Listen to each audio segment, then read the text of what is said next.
So my second point here this morning is you're going to have to work on your home. For a lot of you, you know that I work in real estate part-time, and by part-time, nowadays it usually means one person at a time. Being pastor is a 24/7 job. And so I only work with people in real estate now that really, really need help. And look, buying and selling houses, it's not an easy process. And it's easy for folks to get overwhelmed.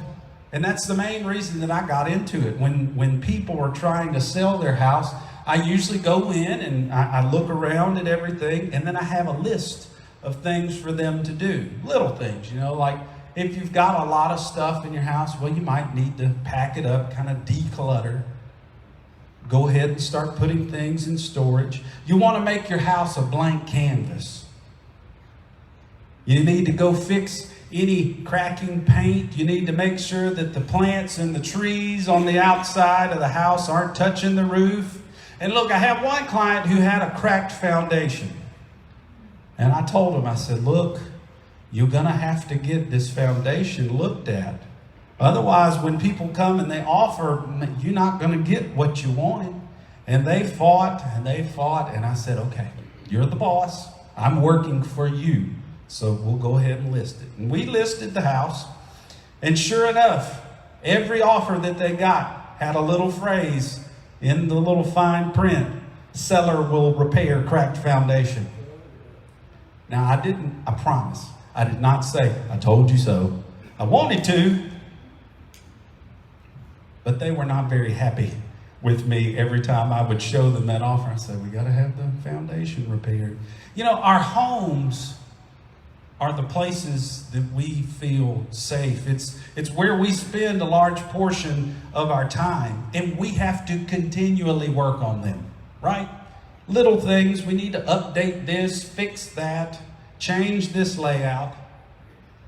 The same is true for Antioch. The few believers that were left in Jerusalem, they had heard what was going on in Antioch. So they sent Barnabas.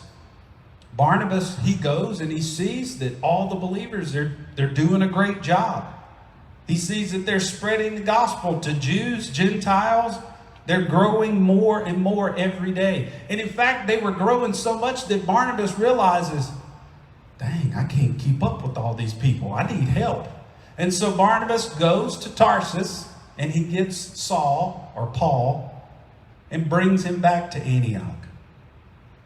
There, they met with the believers and they taught them for a whole year. They wanted to make sure that these believers were firm in their faith. They wanted to make sure that their foundation wasn't cracked, as it were. I saw this little quote. I was reading some commentaries on this, and it says it takes a leader, speaking of Barnabas, it takes a leader open to the Holy Spirit to enter into a God-ordained situation and affirm it instead of judging it or trying to control it. When Barnabas walks in, he sees all of these people. He sees the grace of God working in the world like he promised.